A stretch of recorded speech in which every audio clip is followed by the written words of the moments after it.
Welcome to CivilNet. My guest today is Ambassador Extraordinary and Plenipotentiary of Finland to South Caucasus, Arja Makkonen.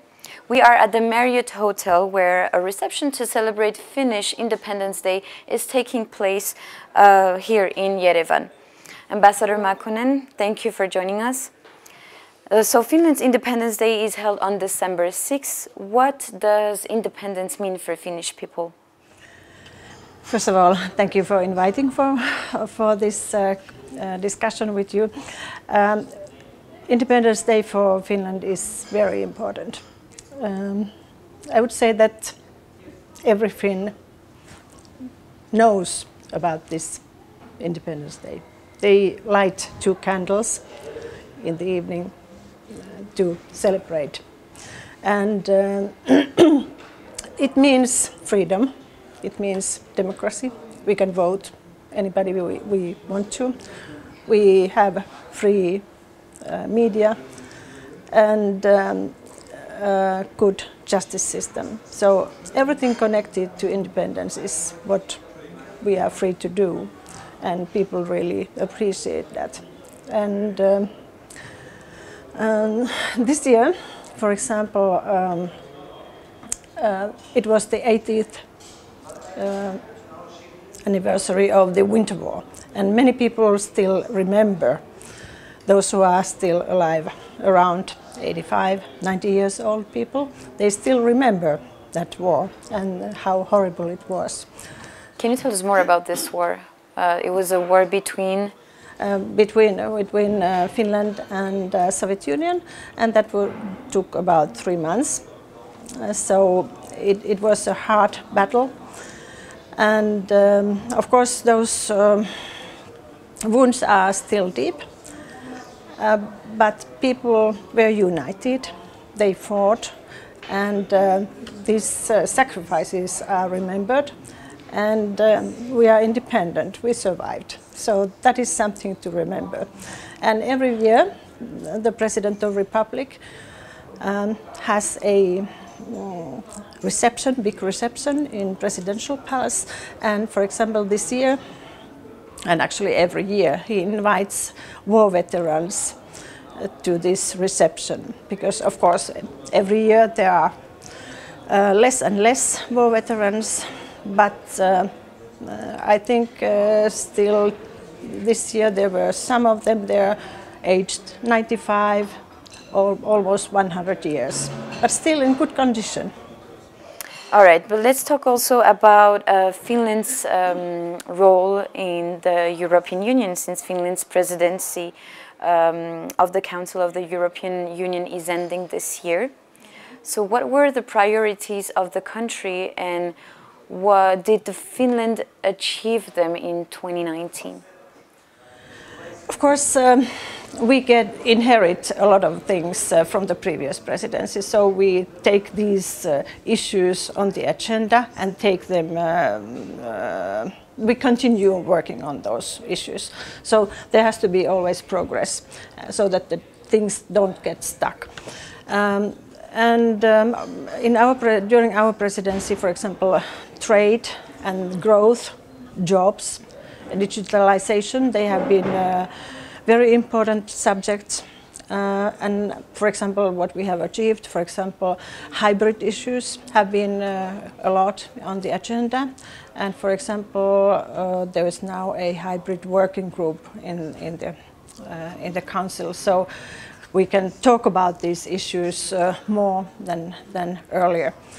And climate, that was perhaps the most important issue for Finland during the presidency, to contribute that European Union would be carbon neutral by 2050. I think the discussion is still going on before the summit, and we will see what it brings out. And Arctic issues, of course, because the ice is melting in the north, and that's a really big issue for many countries. And was Finland able to raise awareness, to put in place some maybe policies inside the European Union to slowly at least change things? Now I don't have yet the final results, but at least in the Arctic issues, I think we made our point, and there will be more, I would say there will be some strategic points in that one. As I said, you are the ambassador of Finland to 3 countries, 3 republics of the South Caucasus, which are Armenia, Azerbaijan and Georgia. Those are 3 countries that have very different, different social, cultural and politic context. What are the priorities of Finland in this region and particularly, specifically in Armenia? If we talk about Armenia, of course, to have good relations with Armenia and to have visits. For example, last week I heard that some of your parliamentarians were in Finnish parliament to discuss, for example, education, and that is one of the areas where we could have a cooperation definitely. Today I had the honor to meet with the President Sargsyan, and we had a very interesting meeting and talking about cooperation perhaps in the IT area, which is very much in the front nowadays. Also digitalization and so on. Of course, but it always needs companies that are interested in cooperation. So this means also awareness raising in Finland and also here to raise awareness that people know about more about Armenia, for example. That's not so self-evident, of course. Concerning trade, it's not very easy because there are not so many companies which are working in this region. But I know that there is, for example, one project where there is a Finnish company working on street lighting in Yerevan. So something is going on, but we have to work more, definitely. And about the region in general, with Azerbaijan and Georgia? Of course, I try to follow the political developments, and as a member of European Union, we are contributing to European Union discussion about the strategies and Eastern Partnership strategies, and we hope that these results, which are achieved through European Union and Eastern Partnership, they will be lasting ones, of course. Democracy and good governance and so on. In January, February, there will be a project, a twinning project, where there are 3 countries, Finland, France and Estonia, and that is on public administration. So to build up civil service capacities in Armenia. So that will last for 2 years. So it's about HR, human resources management, right? Yes. In the case of Armenia, what kind of lag did you notice to decide to have a twinning project specifically here? I think almost in every country there have this kind of projects where you have to contribute to the capacity building, because of course the level of education, it's not perhaps what is needed for modern society. So to try to build up and develop the skills of those who are leading and managing in the ministries, in agencies and so on. So I think it's not just for Armenia, it's for many countries like this, yes. Okay, there was a democratic change here in last year in Armenia in spring 2018. This is something called the Velvet Revolution, and this change, that changes also increased the attention of the European Union. In the case of Finland, did this revolution ensured you or maybe convinced you to deepen relations in the spheres of civil society, of human rights, of business, of democracy in Armenia? First of all, of course, we are very, very happy that it was a peaceful revolution. That was very important.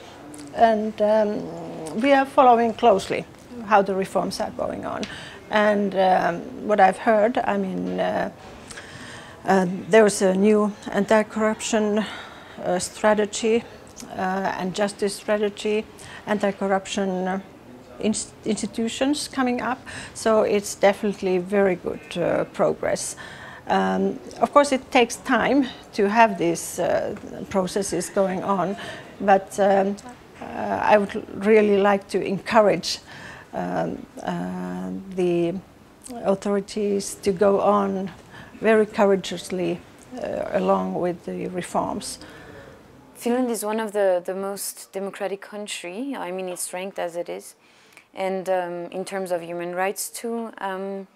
Do you think that through you as the embassy and the country can bring its expertise to Armenian government to improve actually human rights and civil societies and maybe also improve civil society's work, help for the statement of all that?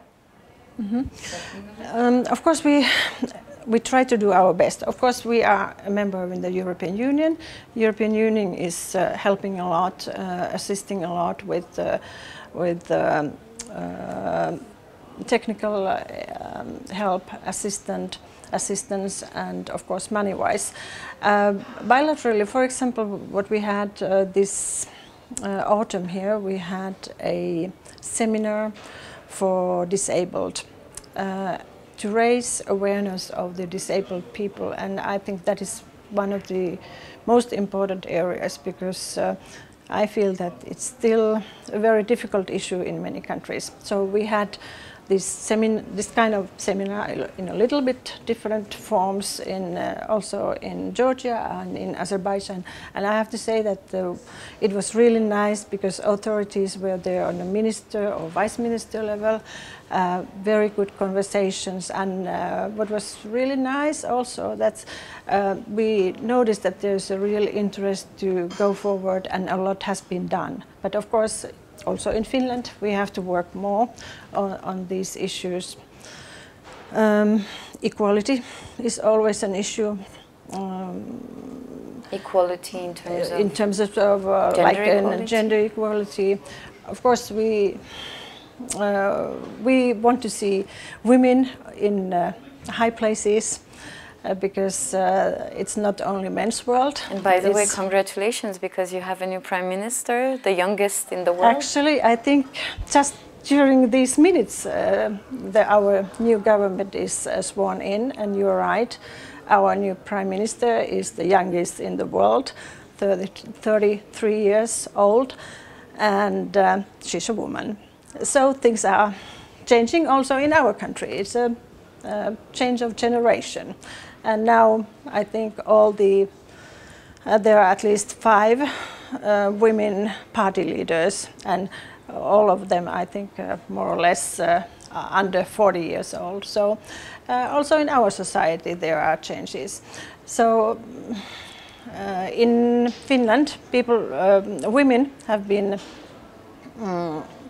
in political life from 1906